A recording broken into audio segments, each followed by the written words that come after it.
Bonjour à tous et bienvenue sur ma chaîne, la bibliothèque d'Emilia. Aujourd'hui on se retrouve pour un update lecture de mes premières lectures de février.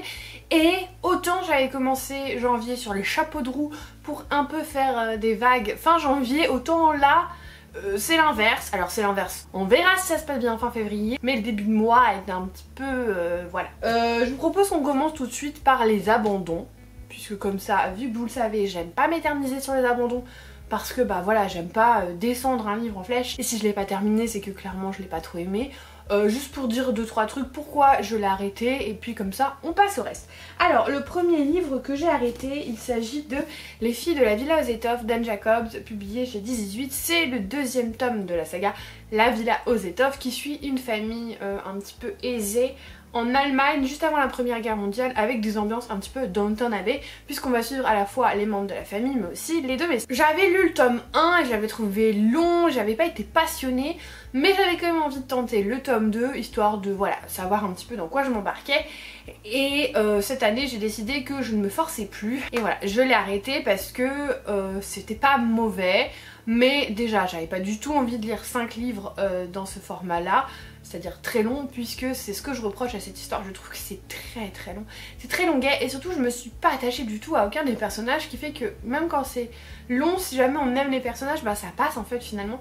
Et là, zéro intérêt. Voilà, je pense que c'est potentiellement une histoire qui peut vraiment passionner quand on est attaché au personnage. Or moi c'était pas le cas, et j'ai senti que je me forçais un petit peu. Cette année on se force pas, donc du coup je l'ai arrêté. Idem pour Dream Lies Beneath de Rebecca Ross. Autant j'avais adoré Divine Rivals, autant cette écoute, puisque je l'ai écoutée, ne m'a pas vraiment transcendée, et arrivée à la moitié de l'écoute, je me suis dit est-ce que j'ai vraiment envie de savoir comment ça se termine?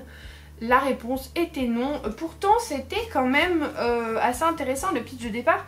On était sur une jeune fille qui a une magie des rêves, et en gros son père est le magicien en chef, sauf que dès le début du roman il va être défié, quelqu'un d'autre va prendre sa place, et du coup elle va déjà perdre tout son héritage, et après elle va se glisser incognito dans la famille du magicien des années plus tard, et j'ai pas trop compris le but de tout ça. Bref, tout ça pour dire que c'était pas mauvais, mais je pense que je l'ai aussi écouté à une période où j'étais pas dispo mentalement, et vu que c'est très onirique et qu'il se passe pas grand chose, ça passe ou ça casse. Soit on est à fond dans l'histoire, dans les personnages, dans leurs relations, et on s'en fout qu'il n'y ait pas beaucoup d'action, soit on l'est pas et du coup c'est un peu long. Et c'est un petit peu ce qui s'est passé. À un moment je me suis posée en fait, et je me suis dit est-ce que t'as vraiment envie de continuer cette écoute? Non, j'avais beaucoup plus envie d'écouter de la musique que de continuer cette écoute. Du coup bah je me suis dit bah écoute, hein, c'est fini, passe à autre chose. Voilà pour mes abandons.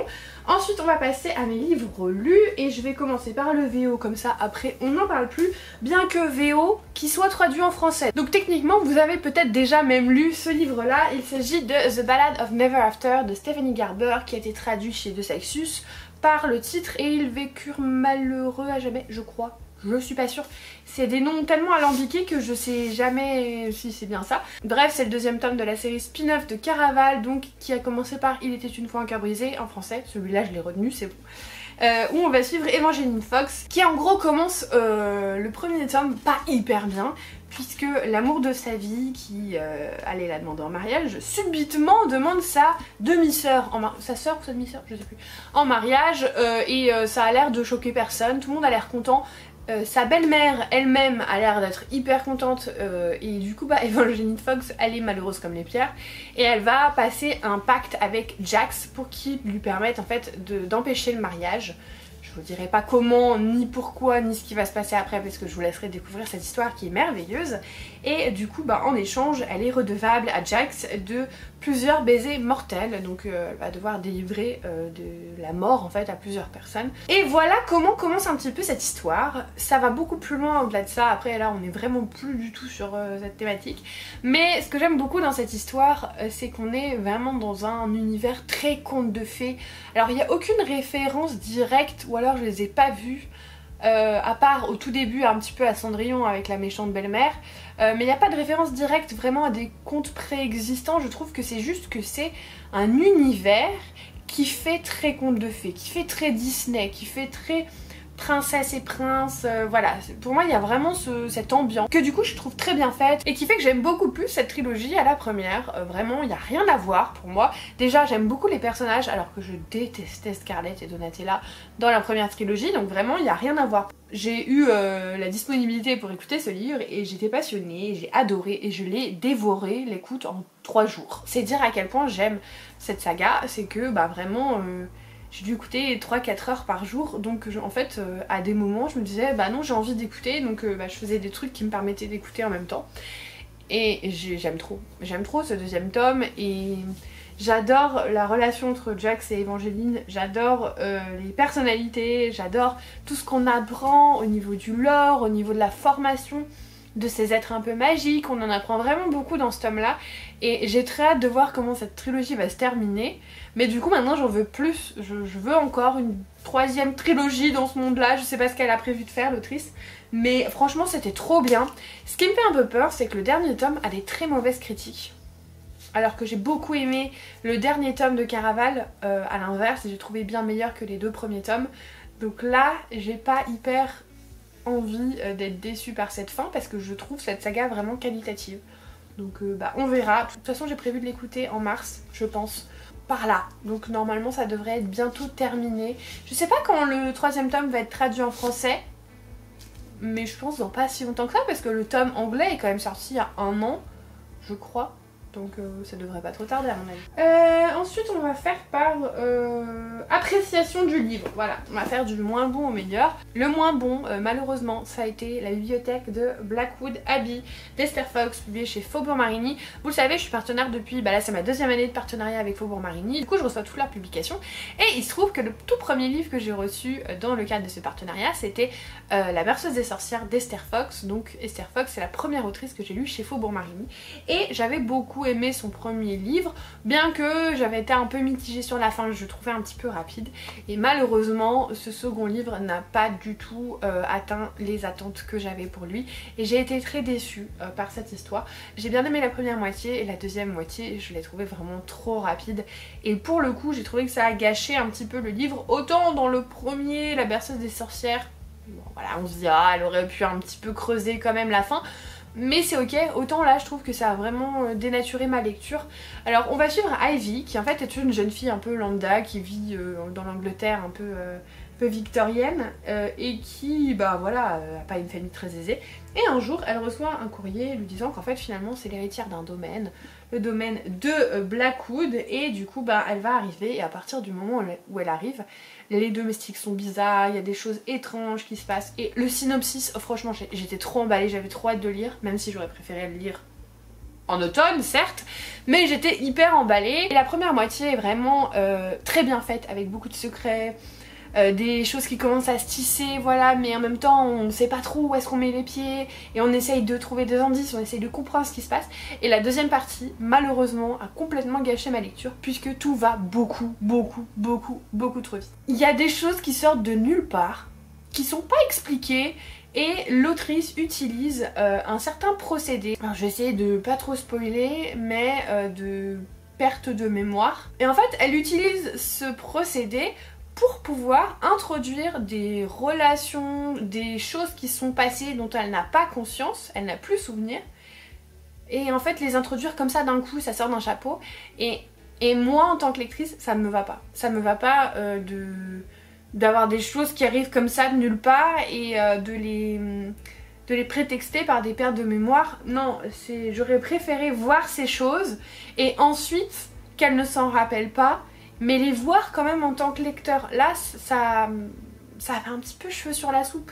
Et tout ça en fait c'est toute la deuxième partie, elle ne se souvient de rien. Et en fait on fait constamment des ellipses dans sa vie et du coup moi ça m'a pas convaincue. J'ai trouvé que c'était brouillon, que c'était mal fait et que ça aurait mérité vraiment d'être creusé, que voilà on voit les scènes puis elle les oublie, on voit les scènes puis elle les oublie et on comprend que voilà, et pas d'être comme la personnage principale et d'apprendre les choses un peu genre oh là là il s'est passé ça, et ça m'a franchement déçue. Alors il y a d'autres personnes qui l'ont beaucoup aimé et d'ailleurs c'était assez étonnant parce qu'il y a pas mal de lectrices Faubourg Marigny qui à la base sont pas très portées sur le surnaturel qui ont beaucoup aimé cette histoire.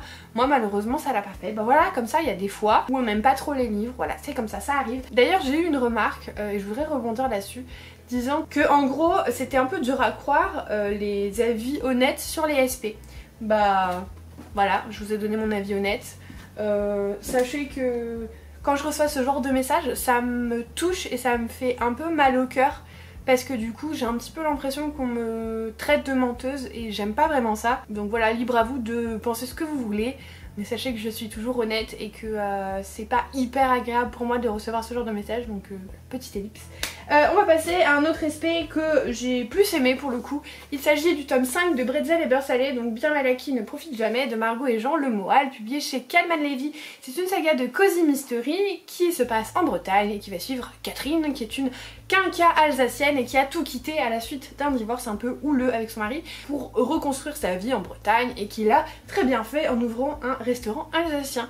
La première histoire va se concentrer sur une soirée choucroute d'inauguration qui tourne mal puisqu'il y a un mort. C'est à partir de ce moment là que Cathy va commencer à fourrer son nez un petit peu dans les affaires de la police. Alors on m'a dit que cette série ne faisait pas l'unanimité et franchement en fait je vois très peu de retours sur cette saga, donc je m'en étais pas rendu compte. Moi personnellement je l'aime bien. Alors c'est pas la saga de l'année, c'est pas non plus ma saga Cozy Mystery préférée du tout. C'est 350 pages qui se lisent toutes seules, qui offrent un petit moment un peu cosy, un peu sympa, avec des personnages dans le village qu'on apprend à connaître au fil des tomes. Moi en fait ça me fait vraiment penser à Virgin Rivers cette saga, et franchement j'aime bien, voilà je l'aime bien cette saga, je la trouve réconfortante, je la trouve chouette, j'en attends jamais le coup de cœur mais en fait ça me va, je trouve qu'elle fait le taf sur ce qu'elle est censée apporter et voilà moi je l'aime beaucoup. Sachez qu'elle existe en poche mais aussi en audio si jamais vous avez envie de vous lancer dessus. Alors je ne suis pas en partenariat avec des plateformes audio mais il me semble les avoir vues sur Nextory et BookBeat. Sur Audible, c'est sûr qu'elles y sont. Franchement, à mon avis, l'audio doit pas être très long parce que les romans Calman Levy sont très espacés. Il y a beaucoup de marge et surtout, à chaque fois, il y a des pages blanches entre les chapitres. Les chapitres sont pas très longs, donc à mon avis, l'audio doit pas être très long. Mais en tout cas, voilà, je l'ai beaucoup aimé. Et on continue sur les Cozy Mystery avec la dernière lecture que j'ai terminée ce matin, juste avant de tourner la vidéo. Il s'agit du 3e tome des Détectives du Yorkshire, donc Rendez-vous avec le mystère de Julia Chapman, publié chez La Bête Noire.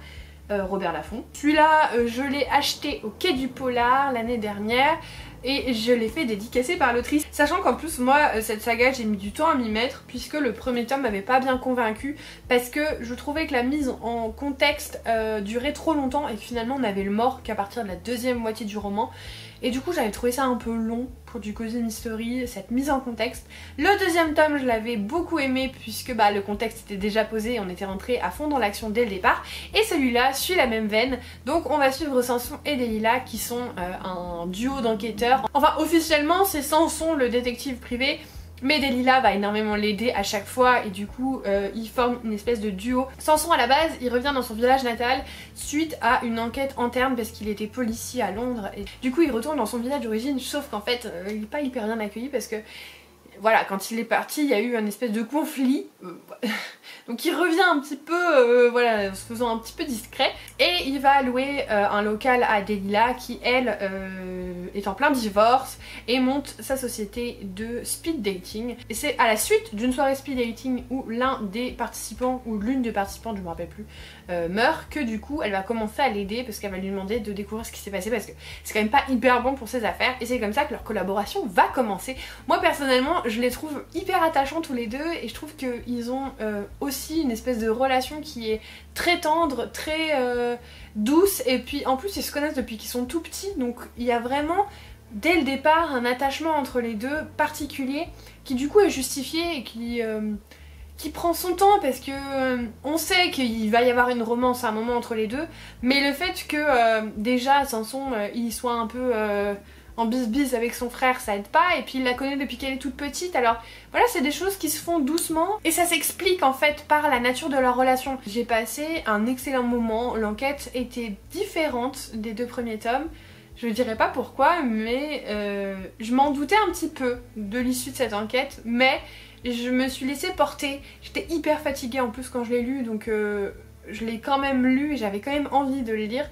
Ce qui montre que j'ai quand même passé un bon moment de lecture. Je pense que si je l'avais lu à un autre moment, je l'aurais peut-être même plus apprécié. Mais j'ai quand même passé un bon moment de lecture. Je suis contente d'avoir persévéré dans cette saga et d'avoir continué, et maintenant je vais essayer de les enchaîner pour rattraper mon retard parce que je sais qu'il se passe 1 ou 2 mois entre chaque tome et du coup j'aimerais bien les lire un petit peu correspondant à leur saison. Là c'était en février par exemple, donc je vais me procurer le 4e tome et je vais feuilleter les premières pages pour voir à peu près quand ça se passe. On m'a dit que ça se passait au début du printemps, donc je le lirai sûrement en avril.